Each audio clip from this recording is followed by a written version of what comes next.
Hello दोस्तों, कैसे हो आप सभी। मैं अरविंद आप सभी साथियों का स्वागत करता हूं आपके इस प्यारे परिवार एसीएस कैरियर इंस्टीट्यूट में। दोस्तों, आज की इस वीडियो में हम लोग फिर से बात कर रहे होंगे आरआरबी एनटीपीसी 4/1/2021 सेकंड शिफ्ट में जो भी प्रश्न पूछे गए थे उनके बारे में हम लोग आज चर्चा करेंगे। चलिए देखते हैं दोस्तों, जो भी क्वेश्चन मैंने पहले करवा दिया है उसके आगे का क्वेश्चन मैंने ले रखा है और इनकी हम डिटेलिंग में चर्चा करते हैं। चलिए बात करते हैं यहाँ पर कि दूसरी वंदे भारत एक्सप्रेस किसके मध्य चली थी। ये क्वेश्चन है आपका कि दूसरी वंदे भारत एक्सप्रेस जो है किसके मध्य चली थी। तो दोस्तों वो चली थी दिल्ली और कटरा के मध्य चली थी। ठीक है, इसका सही जवाब हो जाएगा दिल्ली और कटरा के मध्य। और डिटेल में बात करते हैं तो दूसरी वंदे भारत एक्सप्रेस ट्रेन नई दिल्ली और श्री माता वैष्णो देवी कटरा के मध्य चली थी। ठीक है, और बात करते हैं इसके जो महत्वपूर्ण बिंदु है, कब चली थी। 3 अक्टूबर 2019 को चली थी। नई दिल्ली से श्री माता वैष्णो देवी कटरा तक चली थी और इसने कितनी दूरी तय की थी, लगभग 655 किलोमीटर की दूरी तय की थी। टाइम कितना लिया था, लगभग 8 घंटे का टाइम लिया था। बात करते हैं कि यह ट्रेन भारतीय तीर्थयात्रियों के लिए श्री माता वैष्णो देवी तक तेज और आरामदायक यात्रा प्रदान करती है। यह अत्याधुनिक सुविधाओं से लैस है, जैसे स्वचालित दरवाजे, वाईफाई, जीपीएस आधारित सूचना प्रणाली। ये सारी चीजें उसमें, ये सारी सुविधाएं हैं। ठीक है, वंदे भारत एक्सप्रेस में।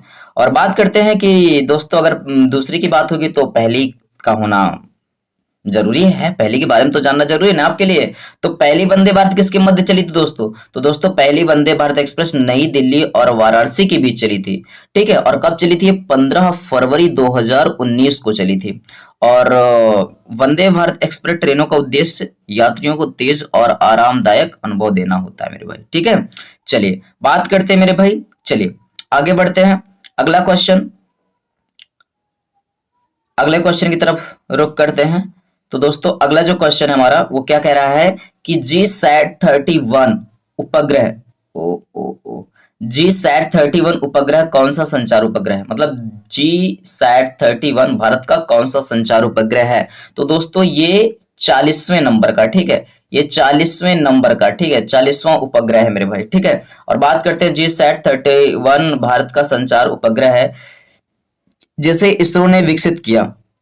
इसका मुख्य उद्देश्य भारत के संचार नेटवर्क को मजबूत करना और कुशल उपग्रह संचार प्रदान करना।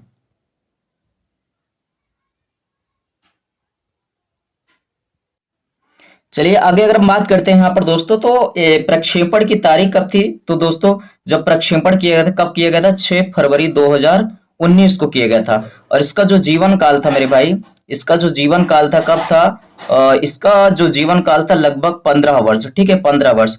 पुराने उपग्रहों का क्या है, प्रतिस्थापन था। और बात करते हैं GSAT-31 इनसैट 4CR और अन्य पुराने संचार उपग्रहों का इसने क्या किया था, स्थान लिया था। दोस्तों अगर हम बात करते हैं, हाँ आपके लिए एक जरूरी बात यह कि अगर आपसे पूछ लिया जाता है कभी कभी कि भैया बता दीजिए GSAT का फुल फॉर्म क्या होता है, GSAT का फुल फॉर्म क्या होता है। तो इसका जो फुल फॉर्म होता है जियो सिंक्रोनस, ठीक है, जियो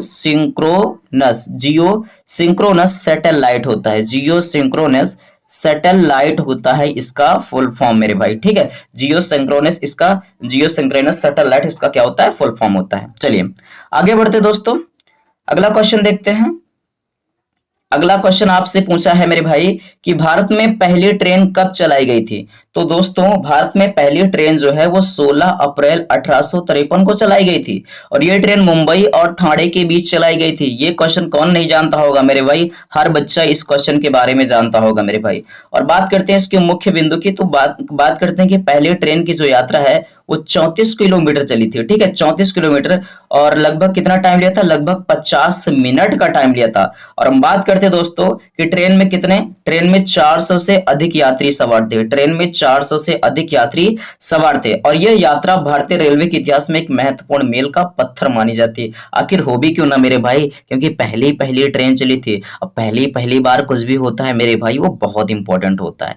चलिए अब बात करते हैं इसके जो संस्थापक, आप सभी को पता होगा कि इस ट्रेन सेवा को ईस्ट इंडिया कंपनी ने शुरू किया था और लॉर्ड डलहौजी जो उस समय के गवर्नर जनरल थे इसका उद्घाटन किया था। मतलब समझिए कि इस उद्घाटन समारोह में इन्होंने भाग लिया था। कुल मिला के ये कहा जाता है कि जब ट्रेन स्टार्ट हुई थी तो उस समय गवर्नर जनरल कौन थे, तो लॉर्ड डलहौजी थे और इन्हीं के शासनकाल में ट्रेन चलाई गई थी। पूछ लिया जाता है कि किसके शासनकाल में ट्रेन चलाई गई थी, तो वो चलाई गई थी लॉर्ड डलहौजी के शासनकाल में। ठीक है, लॉर्ड डलहौजी के शासनकाल में जो है ये ट्रेन आपकी चलाई गई थी। बात करते हैं कि आगे यूनिसेफ का मुख्यालय। तो दोस्तों जो यूनिसेफ का मुख्यालय है वो क्या है? यूनिसेफ का मुख्यालय न्यूयॉर्क है। अब यूनिसेफ जिसका पूरा नाम क्या है? United nation children fund. अब इसका मुख्य उद्देश्य क्या है? अभी समझिए पहले ये है क्या। ये एक प्रमुख अंतरराष्ट्रीय संगठन है जो बच्चों के अधिकारों और उनकी भलाई और विकास के लिए कार्य करता है। और यह संगठन 1946 में स्थापित हुआ था और इसका मुख्यालय न्यूयॉर्क में स्थित है। ये चीज आपने देखा। और बात करते हैं इससे रिलेटेड महत्वपूर्ण बिंदुओं की। तो दोस्तों इसका जो तारीख है, ठीक है, इसकी जो डेट है कब है? 11 दिसंबर 1946 को जो है इसकी स्थापना हुई थी। और इसका जो मुख्य उद्देश्य था, ठीक है, मैंने बताया ना कि उद्देश्य क्या है। तो द्वितीय विश्व युद्ध के बाद युद्ध प्रभावित बच्चों की सहायता करना इसका मुख्य उद्देश्य था। उद्देश्य और कार्य क्या क्या थे? देखिए, जैसे पहला क्या था? बच्चों के अधिकारों की रक्षा करना और उन्हें सशक्त बनाना। दूसरा क्या है? स्वास्थ्य, शिक्षा, पोषण, जल और स्वच्छता में सुधार लाना। और अगला क्या है? बच्चों के खिलाफ हिंसा, शोषण और भेदभाव के खिलाफ लड़ना। संकट में बच्चों की सहायता करना, जैसे युद्ध, प्राकृतिक आपदाओं, इन सब चीजों से बच्चों की क्या करना? सहायता करना। ये किसका मुख्य उद्देश्य है मेरे भाई? ये उद्देश्य है यूनिसेफ का। ठीक है, यहां से क्वेश्चन क्या क्या बनता है मैं आपको फिर से अगेन आपको बता दे रहा हूं कि इस जो स्थापना हुई, स्थापना आपको याद रखना है कब हुई थी? 11 दिसंबर 1946 को हुई थी। ठीक है, और इसका फुल फॉर्म भी पेपर में आपके पूछा जाता है। तो यूनाइटेड नेशन चिल्ड्रन फंड, ये भी आपसे पूछा जाता है। और सबसे इंपॉर्टेंट चीज इसका मुख्यालय क्या है? तो मुख्यालय इसका न्यूयॉर्क है। इतने टर्म आपको याद रखने हैं आपके एग्जाम के पॉइंट ऑफ व्यू से। क्लियर है? चलिए आगे बढ़ते हैं। अगले क्वेश्चन की अगर हम बात करते हैं तो दोस्तों अगला जो क्वेश्चन है आपका, अगला क्वेश्चन है गांधी स्मृति दर्शन का गठन कब हुआ? तो गांधी स्मृति दर्शन का गठन जो हुआ था वो हुआ था 1984 को हुआ था।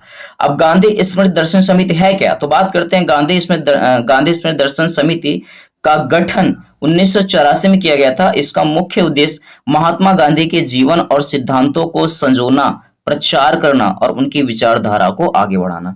कुल मिला के महात्मा गांधी के जीवन से संबंधित जितने भी सिद्धांत थे उन सबको इकट्ठा करना, उनके बारे में लोगों को बताना, उनकी विचारधारा को, उनके सिद्धांतों को आगे बढ़ाना।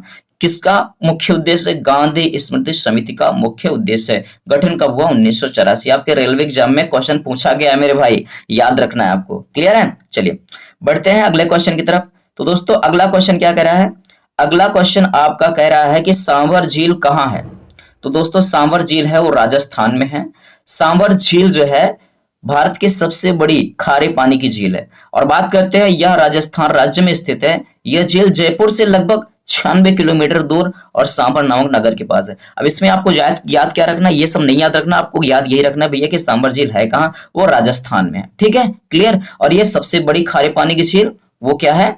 ये सांभर झील। ठीक है, नमकीन झील पूछे तो खारे पानी झील। 2 पॉइंट अब इसमें से आपको याद रखना है। वो आपके एक्स्ट्रा इन्फॉर्मेशन के लिए भैया कि जयपुर से इतने 96 किलोमीटर की दूर पर ये स्थित है, सांभर नगर के पास। क्लियर है? चलिए अब बात करते हैं दोस्तों अगला जो क्वेश्चन है।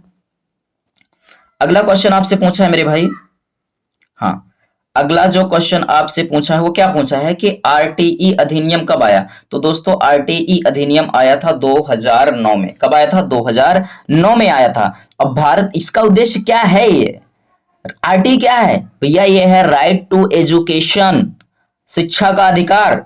और ये कहां से ली भैया? किसमें वर्णित है? अनुच्छेद 21A में वर्णित है। याद रखना, बहुत इंपॉर्टेंट है। क्वेश्चन पूछा जाता है कि शिक्षा का अधिकार किस अनुच्छेद में इसका वर्णन किया गया? तो अनुच्छेद 21A में इसका वर्णन किया गया था। अनुच्छेद ये शिक्षा अधिकार अधिनियम कब आया? 2009 में आया था। अब ये अनुच्छेद 21A के तहत संवैधानिक रूप से इसको मान्यता दी गई है। और बात करते हैं इसको में जो संशोधन हुआ था संविधान में, कब? 86वां संविधान संशोधन 2002 में जब हुआ था उसके तहत इसको जोड़ा गया था। लेकिन हम बात करते हैं कि ये प्रभावी कब हुआ? तो 1 अप्रैल 2010 से। आया कब? 2009 में। और किस संशोधन के तहत? 86वें संविधान संशोधन जो कि 2002 में हुआ था उसके तहत किया गया था। अब बात करते हैं इसके मुख्य बिंदुओं की। तो दोस्तों इसके जो मुख्य बिंदु हैं ध्यान दीजिएगा कि ये अनुच्छेद 21A में जोड़ा गया, जो कि मैंने आपको अभी बताया। सबसे जरूरी बात क्या है कि 6 से 14 वर्ष की आयु के सभी बच्चों को मुफ्त और अनिवार्य प्राथमिक शिक्षा का अधिकार देता है। यह राज्य की जिम्मेदारी है कि सभी बच्चों को गुणवत्तापूर्ण शिक्षा दी जाए। ये कौन देता है अधिकार? आरटीई। अब बात करते हैं आरटीई 2009, जो कि मैंने आपको बताया कि 2009 में आया था ये अधिनियम।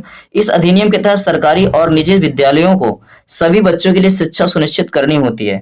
निजी विद्यालयों को अपनी कुल सीटों का 25% वंचित और कमजोर वर्ग के बच्चों के लिए आरक्षित करना अनिवार्य है। मतलब जो 25% सीट होंगी वो वंचित और कमजोर वर्ग के बच्चों के लिए इसको ठीक है रिजर्व कर दिया गया। अब बात करते हैं, किसी भी बच्चे को कक्षा 8 तक स्कूल से निकाला नहीं जा सकता। ध्यान रखना, ये अधिकार है बच्चों का।